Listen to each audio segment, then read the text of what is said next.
Tonight we have a special guest, which of course, all the people we invite onto Thursday Garden Chat are special, but tonight's guest is somebody particularly special who I've been wanting for a very long time to get on here. He's not terribly au fait with the technology, so we in fact pre-recorded this. In fact, we had to pre-record it in two sessions because we had some trouble in the middle.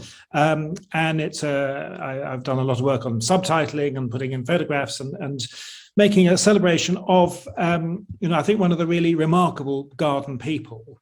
But before, we need a little bit of historical background, particularly those of you who are kind of younger than sort of 35, 40, because that's the watershed. Anyone older than that age grew up with the world divided into these two power blocks of the Soviet Union, which is the Russian Empire and any other description, and the United States, East versus West.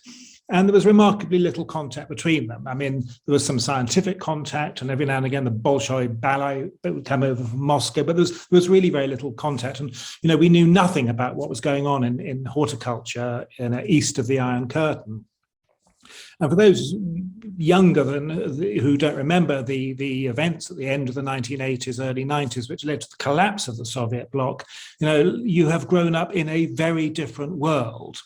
And the remarkable thing about our guest tonight is that not only is he the world's leading expert on species bulbs, but he also played an important role in the collapse of the Soviet Union. It's not often that a gardener, a horticulturalist is involved in political history-making activities, but Janis Ruksans is such a man. I mean, a man with a remarkable life. So I shall go over to share screen and play the recording. Good day, ladies and gentlemen.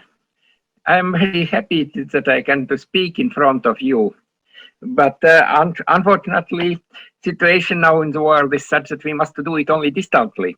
But I hope that someday we will meet in person and we can discuss many things more detailed and as it is now. A little bit about myself. I'm growing bulbs actually for all my life. When I started, it was in childhood but of course then it was not the bulbs, there was only small gardening with my parents in small city garden. And later, when I became more aged, I started my first expeditions to search new plants. And why so? Because all money my parents used it for building up small house there. And so I had nothing, no pocket money to buy some plants. Found some little money to buying some seeds, and all windowsills were filled with boxes of seedlings in early spring to be planted later in the garden. But I went in local forests and was just looking for plants which look at something unusual. And maybe it is just the start of my first breeding experience, because I was bringing if normally Corydalis solida are muddy blue in Latvia, but very, very rarely you can find some other colors, as you can see on this slide. There are some whites could be found. And I was just looking for such abnormalities, which are not normal colors, and bring them to garden. And just this was start of my first varieties. Next slide, please. And here you can see one of the best sites which I found at one of local river bands. And later it turned my first Corydalis cultivar, which got the name Snowstorm. It is very compact, a little bit creamy white, beautiful, I can tell one of the best whites what I ever saw. And it is not intentional breeding, it is just found in the wild. Next slide, please. Of course, in Latvia, the situation was very different from that on in the West. During the Stalin dictatorship, all gardening societies were closed, pre-war societies. Most of famous gardeners as capitalists were sent away to Siberia, and only after days of dictator started some minor liberalization and was rebuilt our gardening societies. Society, actually one society we had only. And this society organized the first plant exhibitions in Museum of Natural History. Interested why I went to this museum at this first exhibition, but it so excited me that I passed there every hour after school, finished my school hours, and I go to Museum of Natural History and passed there all the day, hearing all the afternoon, hearing the lectures of gardeners and watching plants and speaking with growers and exhibitors. And there I got information about gardening college, which was established in Latvia at start of 20th century. And at that time, pre-war time, it was the most important gardening school in Russian Empire, actually. And from there came most manor gardeners in Russia. And yeah, there I met teacher of this gardening college, who seeing me every day there and noted me and told me about this school and invited me to come to continue education in gardening college. But my parents both were professional journalists. So they don't saw that I, boy, which was born in very heart of the capital Riga, absolute city boy, that will be that they thought it is some joke from me, and not all stopped learning. I simply from the top best schoolboy became the worst. In three topics, Latvian, English, and I think mathematics, I was the worst schoolboy. And of course, then parents understand that I must, and they agreed with me, and I changed school and went to gardening college, which I finished all the time, so that it is my best choice of my life. Next. No, yeah, in garden now is late autumn. Outside is cloudy and wet and cold. And here you can see some years ago, it was when I still was working in outside garden. You can see my beds where it was grown Corydalis collection. Next slide, please. Soon will come winter. Here you can see that winters in Latvia can be quite harsh. And of course, it is some years ago. In last 5 years, we almost hadn't snow in winter. But here you can see how deep can be snow in our place. Next slide, please. But each winter in one day change to spring and then starts blooming. And here you can see the same beds which you saw one slide before, where was beds in autumn covered with winter cover, gray, brownish gray, because I'm using for bed covering peat moss. And here you can see the same beds in spring. And there are my cultivars of Corydalis raised by me during my gardening years. Of course, now I'm growing everything in the greenhouse only, because my age makes quite difficult to work on ground level. So next slide, please. Here you can see my polytunnels in which I'm growing the bulbs. They are large tunnels. Also, this actual slide is from my former place where I worked before. Now those old tunnels are placed to new other place, and configuration looks a little bit different. But they allow for me to work with my plants even when outside is rain, when outside is cold. In such polytunnels, the temperature is much warmer and plants are protected from excessive water. All water what I'm giving is given by watering.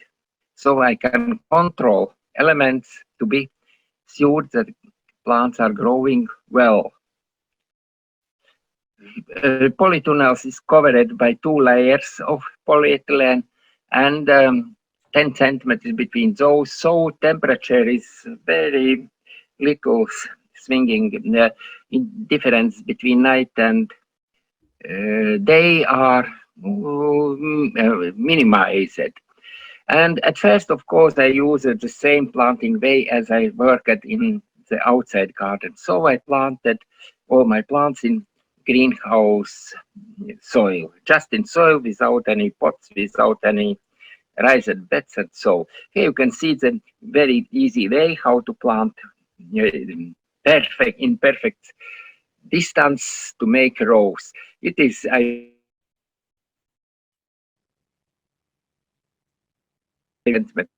thick. So rolling it over, you get the line just 20 centimeters from the previous place. And by spade you can see how it's made row and level it. And the next slide. And they put in bottom. I put the irises. I think those are onchocyclus or regalias which are planted here. And when you when you roll the desk, you again take a spade and close previous and make new row. So it's perfect 20 centimeters row from row. I used my standard planting distance was 20 centimeters.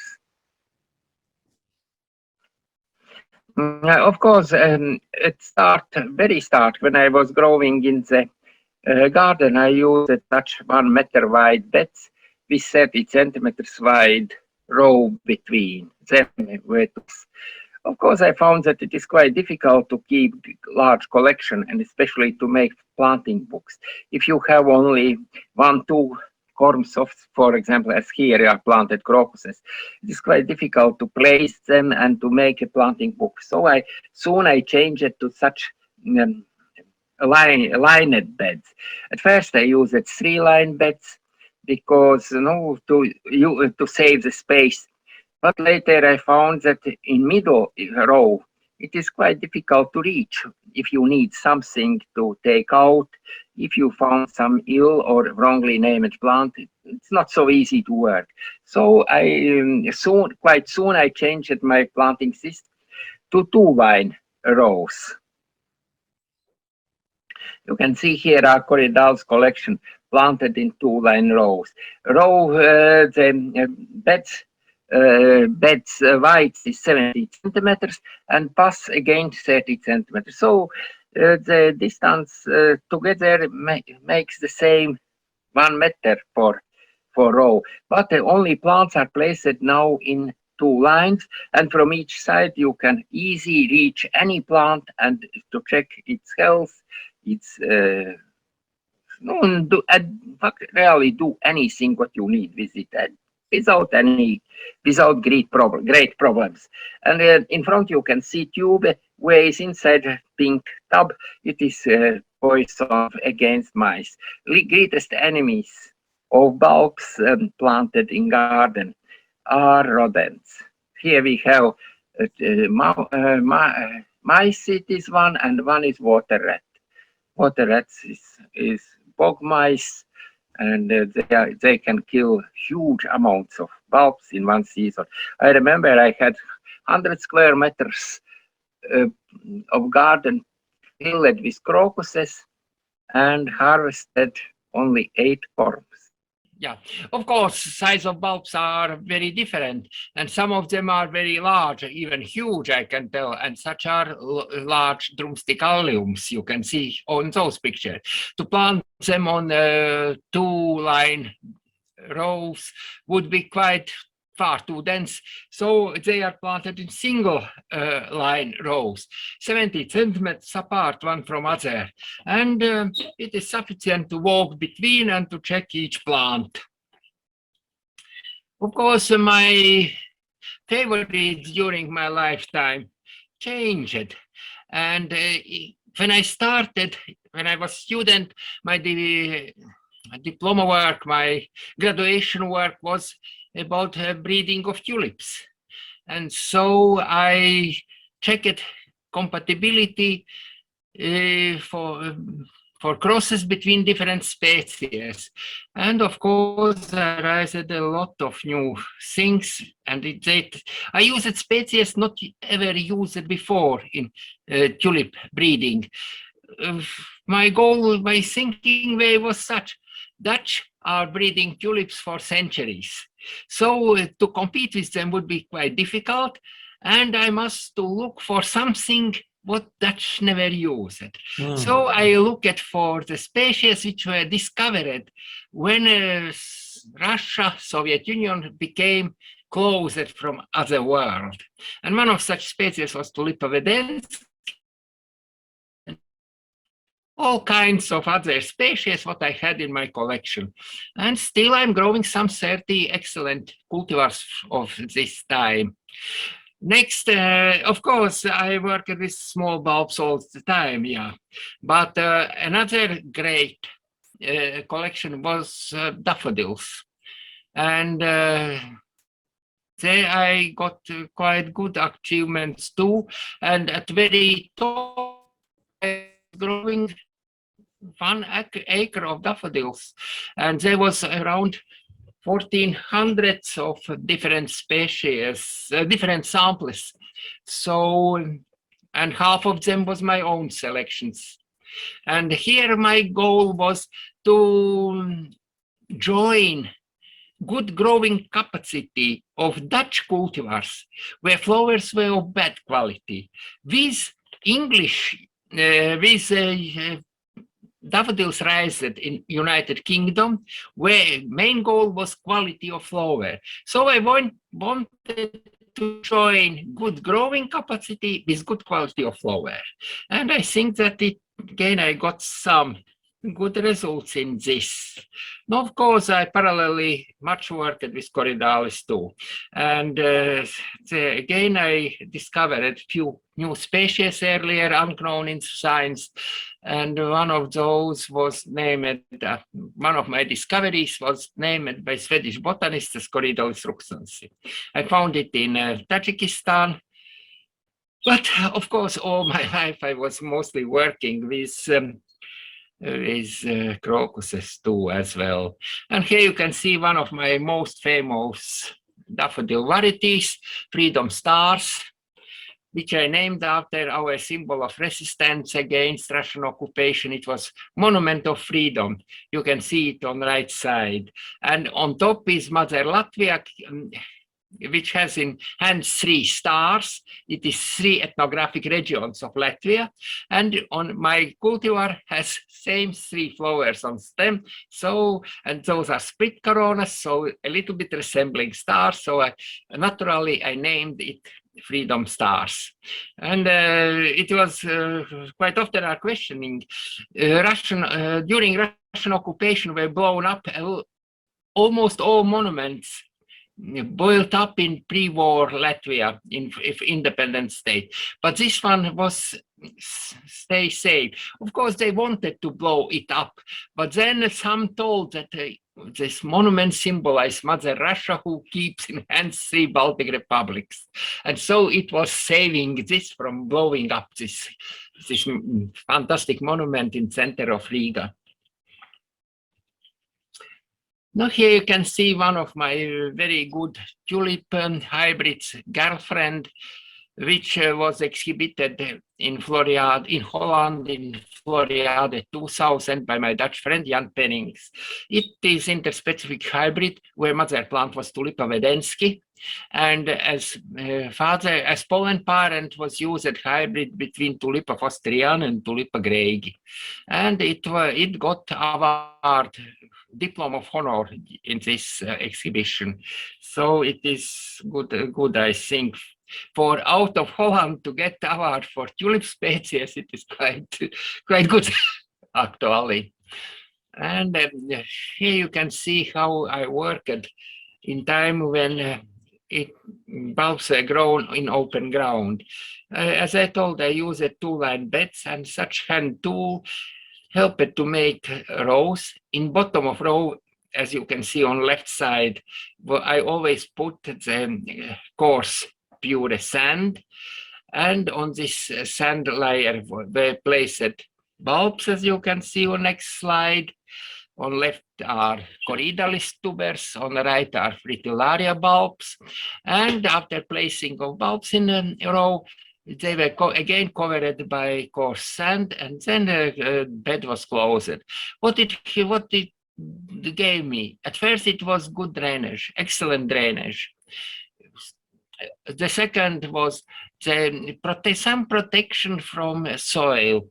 Contamination could be some disease contamination or so, and makes much more easy harvesting. You take off dark soil from top up to white sand, and then by hand you take out bulbs together with sand, put on sieve, a little bit shake sieve, and sand falls out, and you got all bulbs on sieve. Very easy and fast working. Of course, winters here are quite harsh, and so we need to protect our plantings in open garden from frost. No, in last 5 years, we rarely had such a dangerous frost. But as I think I told you already, that once we had very warm January when all crocuses were in full flower, and in February came black frost with minus 25, 30 degrees for 2 weeks. And almost all crocuses were killed by frost. So without such protection, it would be quite dangerous growing. And other thing, what is the advantage, what gives peat moss is protection against weeds. Weed seeds are not so happy having covered with such peat moss layer, and easy weeding you can easily pluck out because soil not become hard, are not hardened by rains. So it gives a lot of advantage for growing. No, after I visited for the first time Gothenburg Botanical Garden, I saw how easy it is work when beds are raised. So I built up my first greenhouses, and inside I made raised beds, as you can see here. Of course, at first I filled them with soil and used the same planting way and same growing way as I did it on open garden. Only one was drop irrigation. You can see those black plastic lines. They are drop irrigation system for make easy watering of my plantings. And here you can see how grows irises on top to irises. Top left is Iris rosenbachiana. Top right is Iris olsheri, and on bottom are. On left is some of Regeliocyclus hybrid, and on the right is Iris stolonifera from Regeliocyclus group, Regelia irises group. And of course, everything is recorded in planting book. Having so large collection, some 5,000 different samples at present, but at top I had more than 6,000 samples. It would be almost impossible to remember everything. So all planted bulb, all planted sample are immediately registered in the books. And here you can see bulb packing and bulb keeping shed. There are boxes. In each box are small cardboard boxes. In each box are bulbs and label what are they kept. I always try to replant almost all my collection every year. It is an enormous job, enormous great time is needed for it. I start usually, when I was growing outside, it was start in June and finish it maybe in October. But now I started in May, end of May, and finish in November when I grow everything in pots. And here you can see the very last step. It is just after all these experiments, now I'm growing everything under cover on raised beds, and each stock are in own pot. No, from some stocks are 3-4 pots, but many great part are one pot for each stock. It gives a lot of advantage too. You can they are protected for stock mixing of stocks. No one bulb can be mixed with other. And if some are these ill or some problem, well, the disease are not transferred to neighbor pot. They stay isolated. Each stock stay isolated, and of course, it's all the time is registered temperature in day and night, highest and the lowest temperature. Actually, in winter, during winter frost, I am covering my beds with glass wool sheets. They are 2 inches thick or thin, and it is absolutely sufficient for temperature. If outside is -20, under such cover, temperature is around 0. So it is not dangerous to bulbs, and the bulbs are perfectly protected against winter frost. And when the temperature rises and the weather broadcast shows that no serious frosts are ahead, the glass wool sheets are taken off. You can see on left, some bulbs already start blooming below cover, and a few days or week later, all is covered by flowers. So you can see crocuses, but the same is approximately with other bulbs too. Of course, once in the last 20 years, I was forced to return covering because weather suddenly changed, again returned hard frosts. So it is only additional job.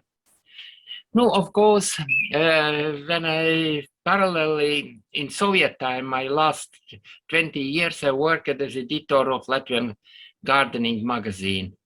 It was small pocket-sized journal. I like such size of journal much more than new modern large size journals. It's such you can put in pocket and go everywhere with it. And for example, I much more like it the Plantsman when it was for this at start size of it. The same I like it for Royal Horticulture Society's magazine, The Garden. Now it is named The Garden, but I much more like it this small pocket size format. And here you can see that, no, of course, in Soviet time, at start, when I started to work, it was only black-white. You can see bad paper, as you can see on left side. No, only in the 70s, we got colored outside only, but inside still a black-white journal. No, when I started to work in a publishing house, every month were printed 8,000 copies. For 1.2 million of Latvian-speaking people, such professional journal, it is very high. But when I finished it, the monthly number of copies was 60,000. So it was very great step ahead with it. And same time when I was working in the printing house, I started my trips to mountains. And here you can see me in 1978 together with my travel partner. It was my second trip to Central Asia, to Berkara George in Karatau Mountains, where I found several new species of bulbous plants earlier not recognized by science. Now, of course, when you are young, you can do a lot of crazy things. And here you can see the crossing of river by steel rope, where I went on, I saw on other bank that there are some tulips blooming, which were not on my side. And then I seeing this rope across and this primitive bridge. I crossed the river and to get to those plants which I saw on opposite side. Now here again is Tajikistan. You can see on a stone slide with Allium neuskianum, beautiful, very good growing allium, which I use it for breeding too, crossing with some other species. And it is excellent grower and still grown by me. But one of the first what I saw in mountains new thing was tulip related to Tulipa kaufmanniana, and after the George where I found it, I named it Tulipa berkariense. It was found in 1977 for the first time and collected, but I published it only very recently, a few years ago, because I was still, all the time I was a little bit doubtful. Is it really different from Kaufmanniana? And only when Dutch researchers made the DNA checking and confirmed that it really is different species, I published it. Here you can see two forms of it. Both are collected wild. On left, I named Little Ilse after my daughter. And on right is named Morning Star. It was so beautiful, star-like flower. The name naturally came in my mind. And another new finding in Berkara George was this beautiful Corydalis. In 88, last century, Henrik Zetterlund in Bulletin of Alpine Garden Society wrote that this is plant you can never forget if you ever get a chance to see it. Of course, now it is quite well distributed, and just I found it during my first trip in Central Asia. It was good. I immediately saw that it is something strange. I collected it. And returning home, I checked all literature, and I didn't find any crocus, any Corydalis where in one flower would be pink and yellow colors in Central Asia. And it has turned me to think that it is new species. I sent some bulbs to Michael Hoog in Holland. He transferred them to Göteborg Botanical Garden, to Henrik Zetterlund, and they used the name given by me and published this species as Corydalis shangini subspecies eine.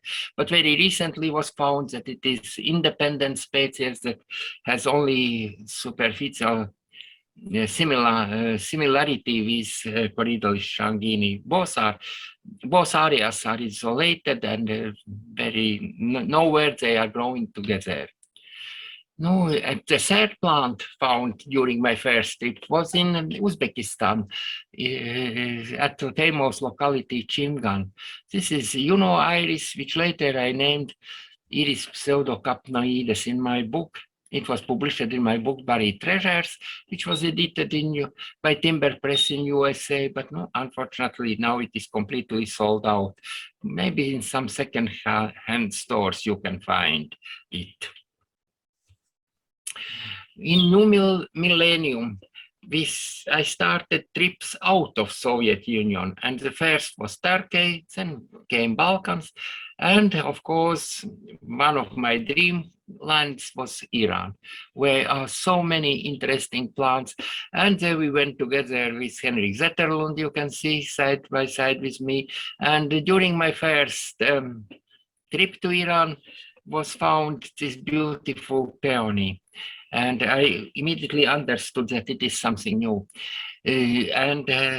After correspondence with Henrik, we decided that we can publish it together and named after the man, famous botanist, Wendelbo, who actually was the first who found this plant, but he supposed that it is only darker form of Peonium locosevici. The difference is immediately you can see this Peonia Wendelboi is dwarf plant, not more than 40 centimeters tall, and it is growing on full sun, on absolutely sun-baked slopes, whilst Lokosevic is forest plant and reach height approximately 1 meter.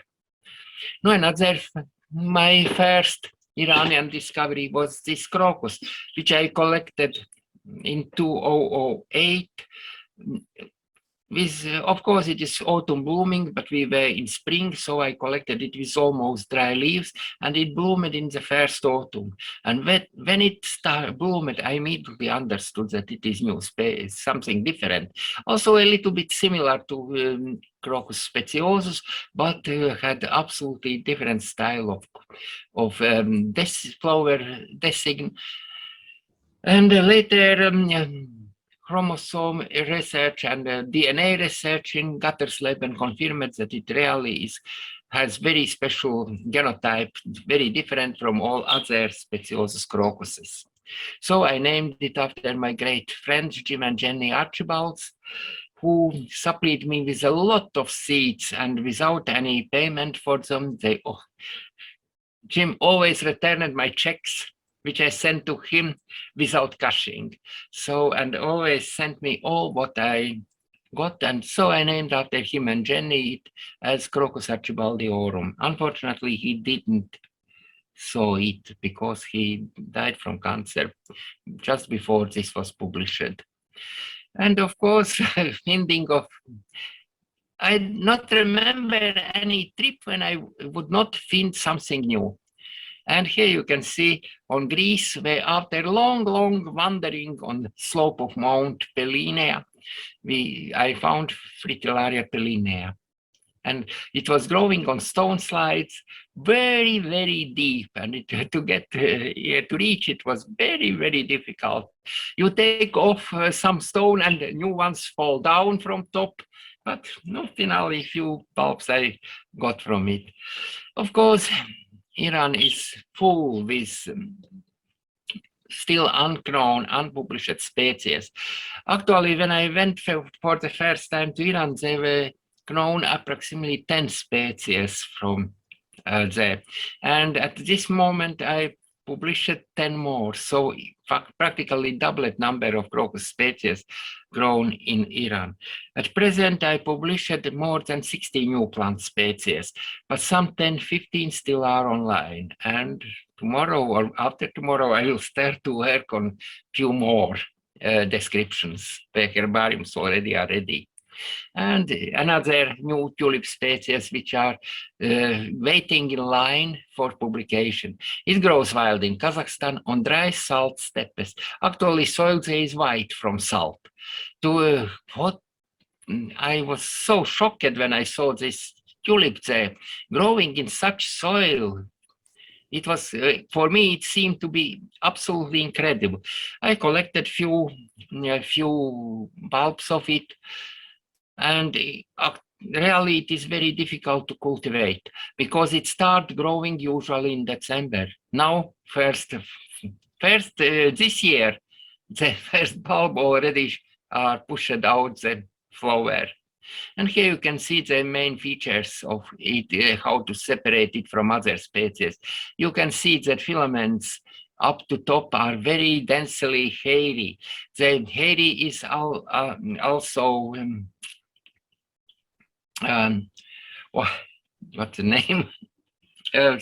Food their seed pod. So it is, and a habitat where it is growing, it is so different that I am sure that it is worth of own species name. And the new allium species too were found in Iran. You can see how happy I am calling my colleagues and telling that, hey, it is a new one. It is something very new, earlier unknown. Now, here you can see crocuses are blooming in undercover, are blooming very, very early. Quite often outside, all is covered by snow, and there are no bees flying who could pollinate. So I'm bringing the pots inside my office, and when flowers open in warm air, I do hand pollination to get seeds. This is Crocus pauseri from South Turkey, which is pollinated here. I told that in collection at present are more than 5,000 samples, but of course, greatest part of it is crocuses. Approximately 18% of crocus species discovered at present I'm growing in my collection, and it is around 1,500 samples. No samples because they could be same species but collected in different places. And those which I'm not growing, they are from such conditions which are very, very difficult to grow. And of course, some recently discovered when I'm less traveling in mountains, and which I never still didn't found. And here you can see my book, it's my monograph, The World of Crocuses, where I describe given descriptions of 200 crocus species grown at this moment. But I'm still continuing this work, and still every day I'm working on table 2 and writing. So new books will come. Thank you for attention. I hope that you something enjoyed from my talk. Thank you, Janus. That was fantastic. You have this incredible life with plants, and I think everyone agrees you have done so much particularly for the world of bulbs. But in the late 1980s, your life took a completely different path, and this was during the time at which Mikhail Gorbachev was Secretary General of the Communist Party of the Soviet Union, and things began to open up. And you joined a group in Latvia that began to campaign for independence. And indeed, Latvia was the vanguard, was the first Soviet Socialist Republic to break away. And you were a pivotal person in these events. What made you join this movement and have this complete life change? Why? No, I think that the dream about freedom was living in our hearts for all our life, because the Latvian state got independence in 1918. It was 103 years ago. Yesterday we had our birthday of our state. And in 1940, we were occupied at first by Russia, and this was so horrible regime that even it immediately got the nickname Year of Horror, because they killed intelligence, they killed people which got some achievements in all best people were killed. They sent to Siberia, where they died in these camps arranged. After and it is amazing, but after 1 year came German army, and Latvian people greeted German army with flowers in hands, because the year under Russia was so horrible. The Germans we accepted as freedom, as freedom bringers. Of course, it was illusion, and the German occupation was not better than, maybe not so, actually not so horrible as it was under Russia. But after 5 years, started second occupation, which lasted 50 years. So half of our life, our state was occupied. And I was working as editor of journal, chief editor. So I was making decisions what to publish, what to not. And I was thinking by myself, I have profession, I'm gardener. I'm not professional journalist. I can risk. And I put the first articles about our fighting for our independence, that we need restore the Latvian state's independence with Gorbachev's so-named glasnost coming. And because if I would be fired, I would not be left on street without remedies. I had garden, I could learn everything what I need. If professional journalist will be fired, he didn't find any job more. So if I would be afraid, what I can ask from others. Yes. So it was not so difficult to discover my way in this. And of course, I was one of those leaders, yes, in that time. Yes. Now, before, in the first period of Latvian independence, Latvia had quite a strong gardening culture, I think, didn't it? Yeah, we had a very, very strong gardening culture. We had one of the highest level gardening college in Latvia, which was established at start of 20th century, and which taught all gardeners for Russian manors. And so it was, we had a lot of breeders who raised a lot of varieties new. All it was destroyed in 40 and after war in 48, when all main gardeners were sent away to Siberia too, because they were regarded as capitalists. Yes. So all this system was destroyed, and only with this of Stalin was restarted after some freedom and some possibilities to re-establish gardening society. Now, as I understand it, this the post-Stalin era, Latvia again became quite a strong gardening culture, and that small-scale producers of plants and flowers were able to actually have their own businesses and earn money, and exploited a kind of loophole in the system, didn't they? It was a very strange situation. For agriculture always was a bad point of Soviet system. We were always short in food. Yes. We imported grain from America and from Canada. Yes. And so this regime gives some possibilities to country living people, to people who had own house with small land.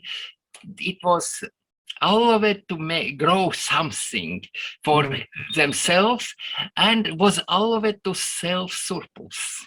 Yes. And it was amazingly that 2% of cows, which were in private hands, gave 60% of milk. Oh, that's incredible. Yes. It was incredible. If in collective farm, the cow gave daily 5 liters of milk. Yes. In private house, 20 liters at least. It was minimum. Even the cows were happier. Yes. Yeah. But also Latvia, I believe, was quite strong in ornamental plant production. And I think you said once to me that it was and what it was just strange situations that farming is all of it. What is flower growing? It is farming. So there was no rule which forbid to grow in garden flowers and flower production. And of course, people are very clever always. They saw always money. And as in Latvia was old gardening traditions, our people started to grow tulips, bulbs, gladiolus bulbs. There was grafting roses and making rose plants. In Soviet Union was great request for all this. And so we, at the very top, I think that our gardening society, which was intermediate, private person can sell to state something, but gardening society is not more private. Yeah. So again, such dual situation.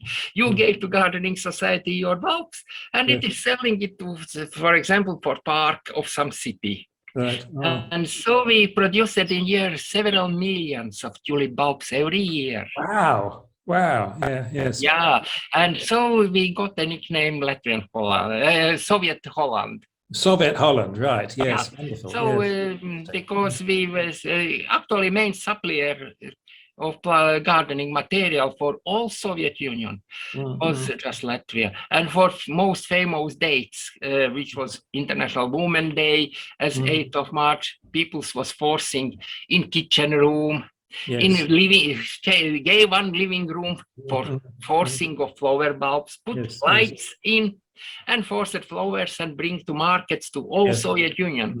Put the boxes fill, and by fly to very far north cities to sell flowers to Greek women.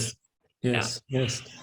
By this money was built up houses, was bought cars, and so. Yes, I have a very close friend in Poland whose parents were doing exactly this. They had greenhouses in the city of Łódź. They grew all these most flowers and tomatoes and cucumbers. And again, she said that their big day was always International Women's Day. But they exploited this loophole in the system because the state knew that this was a small price to pay. If people can have tomatoes, cucumbers, and flowers, then they're a little bit happier, even if they're queuing for bread. And so it was wonderful to have this whole system in Poland, and I think other communist countries as well, of these people who were subsidized. Coal, of course, helped a great deal. No, fascinating. So now, when you were finally allowed to travel, I believe one of the first trips you made was to Wisley. My first travels were to the socialist countries, Czech Republic, and so. But I was learning Esperanto language, and I, as editor-in-chief, I was Communist Party nomenclature. So high establishment, and I was elected as president of Esperanto Association. So I was going to international Esperanto congresses, which were in Switzerland, in Sweden, in Belgium, and of course, as a traveling abroad, they all allowed me to go to, when I got invitation from Brian Duncan. In Northern Ireland. He invited me, we corresponded with him about daffodil breeding, and we found a way how to get some bulbs in. Also, it was hardly forbidden in Soviet Union time, but we found the ways how to do it. People are very clever in such things. And with Brian, I went together to London to great Daffodils, and I met my very, very long time friend Chris Brickell, and Chris. I wrote to Chris very, very early when I was just started a little bit more interesting in crocuses, and he was just at that time Director General of Wisley Garden, and he sent me seeds of crocuses, and so we a little bit corresponded with him, and Chris was very kind. When I was hearing that I edited some book about plants or about bulbs, I wrote him, and he immediately sent this book to me. I had no money to pay for them. Chris donated those books. Any book he got for me and sent to me.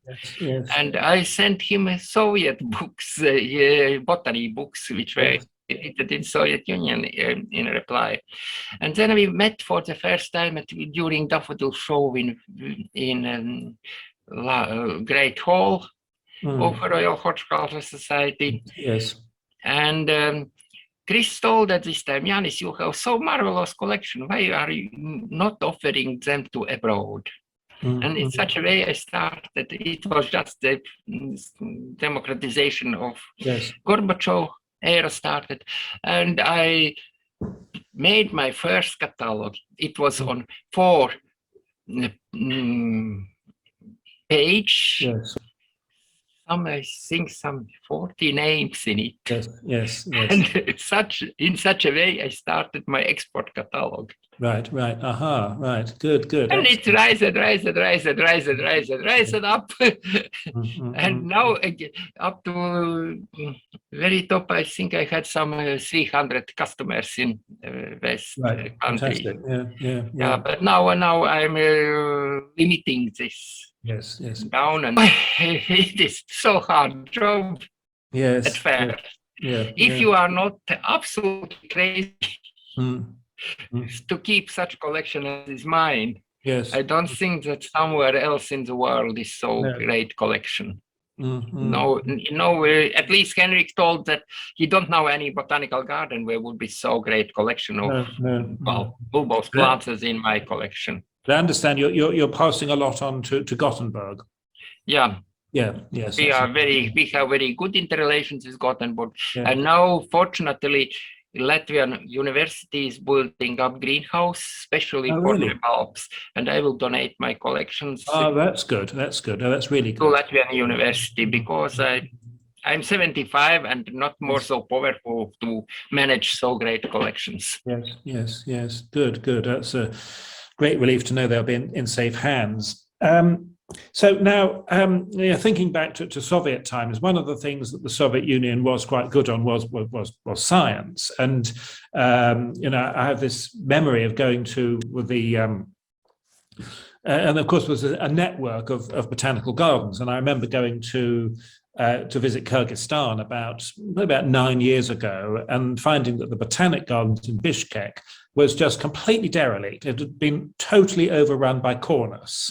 As that this monoculture of cornus, and the entire collection had been lost. And so there must have been a loss of scientific infrastructure, but also there was a sense in talking to you about, you were able to travel to Kyrgyzstan, Tajikistan, Kazakhstan, all of these places.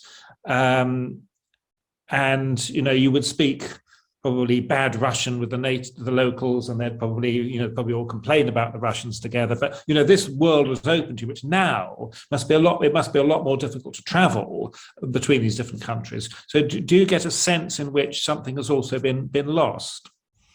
Oh yeah, I think I can tell that Bishkek Botanical Garden is destroyed completely, but because I have the friends with whom I'm corresponding, and they still are growing something, of course. But they are gardens where I was writing, for example, I was interested in one special crocus from North Caucasus, which I found that is grown in one garden, and they replied that there are no more garden. All what they are doing is they are growing planting material of annuals for city or ornamental for city gardens, and but such things are generally in Russia and in Central Asia. In Turkmenistan, for example, are no more garden too. It is all divided for rich people. To build up houses. Park is ready, so only left to divide it. And so, but in Ukraine, Botanical Garden works in Kiev. I was visiting it too. So in Latvia, both gardens are quite well kept, and now they restarted development after some first years was some downing. Pressing down, because first years was very short in money, and so of course, yes. But now it is restoring and going up and up. Yes, good. This joining of European Union, we are getting funds from Europe, which helps, and it is really restoring. Now, what would you say is the main interest of contemporary Latvian gardeners? Latvian gardeners, difficult to tell. The most great part of there are a lot of nurseries now, but they in general are buying young plants from Holland, from Poland, and growing them a little up and selling.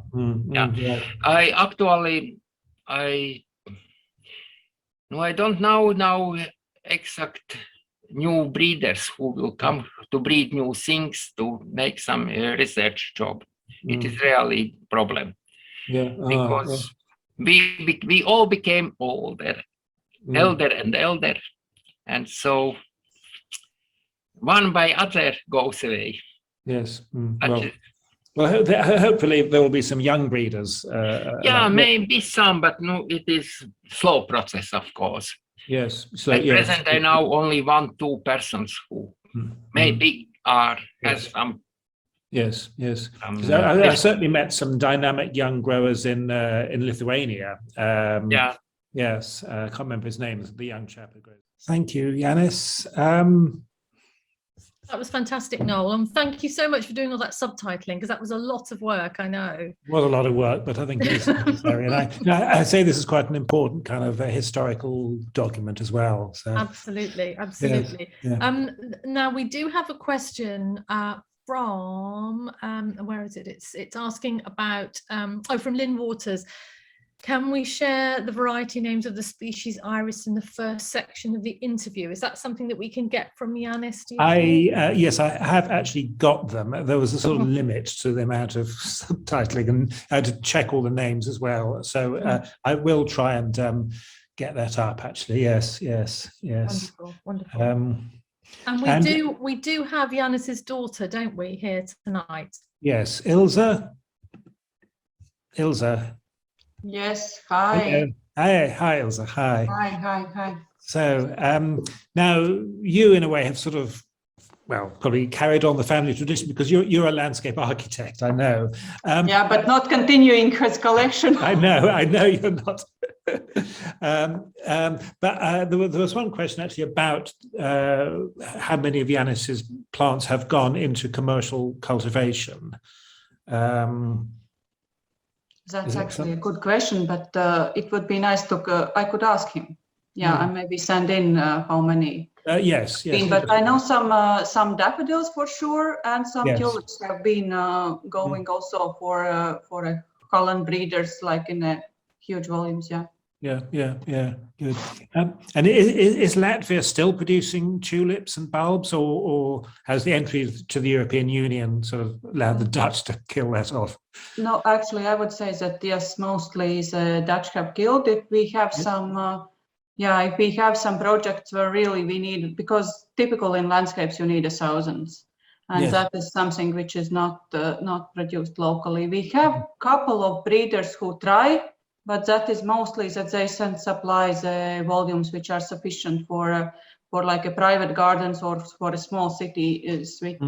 But generally, yes, that's a reality. Yes. Note here from Mix. I quite regularly find Janus's name in Dutch catalogues. So the gene pool is obviously in cultivation, at least, but with daffodils. Great, thank you. I don't think there's anything else we can ask. No, there's lots of lovely messages which we will copy and send in an email to Janus. Bettina's saying something about Tulipa. Where is it? Tulipa Kaufmanniana ice stick is from Janus. Cassian told me. Right. Yeah. No. He's such a lovely man, your father. And he had a wonderful talk at the ISU conference a few years back. I know Hester was there, and he's just got such a lovely way about him, and always smiling. What an amazing man! Yes. And, infectious enthusiasm. Yeah, and generous to share all that information. So that was such a special interview, and I know it was a little bit wobbly at the beginning, but Noel persevered and did it over 2 recordings. So well done, Noel. Hats off to you. Thank you. No, he has been called as a sparkling champagne and with a wind in his hair. Yeah, Professor with a wind in hair. He definitely is a sparkling champagne, yes. and he does have the wind in his hair, and it's a lot better than our Prime Minister as well. He carries it with much more style. Talking of wind in hair, I think yes. Yes. Well, listen, so many new people joined us tonight. Thank you very much. That was a really special evening, and please do tune in. Every Thursday we have somebody different from a part of the world. There's so much on our website. And everything that we can record, we do record, and you'll find it on our website. So if you've missed anything, you can find it. And please spread the word, because there's lots of people who I know would be really interested to hear from people like Janus and other people that we've had on. So thank you very much, everybody. Great, thank you, Annie, and nice to meet you all, and hopefully we'll keep in touch. Thank you. Yeah, thank you very much, everybody. Bye. Have a wonderful day, and happy Thanksgiving over there. Bye. Bye-bye. Bye.